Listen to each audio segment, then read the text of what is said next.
Typical weekday afternoon mga mamis. Lutuan natin ng simpleng snacks ang ating mga babies. Palagi namang ganito pero ngayon lang ako sinipag. Gumawa ulit ng ganitong content. Meron akong separate page sa aking cooking content. Kaso hindi naman ako nag-voice over doon.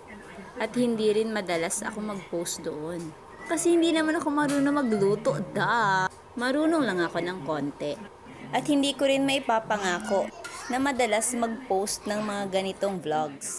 Medyo busy kasi kami personally, new priorities, new environment, kaya madami-dami kaming bagong pag-aaralan. As a family, kaya medyo private at glimpse lang muna yung mga pinopost namin na content. Hindi rin masyadong big deal kasi hindi pa nga 5K followers ang page natin. Kaya baka naman. Pero sa mga family and personal friends namin at sa mga talagang sumusubaybay or pinapanood talaga ang mga videos namin, ay maraming salamat po. Sana lahat po tayo ay sabay-sabay na umangat at umasenso sa ating mga buhay. Let's enjoy our summer vacation well. Hanggang dito na lang po. God bless!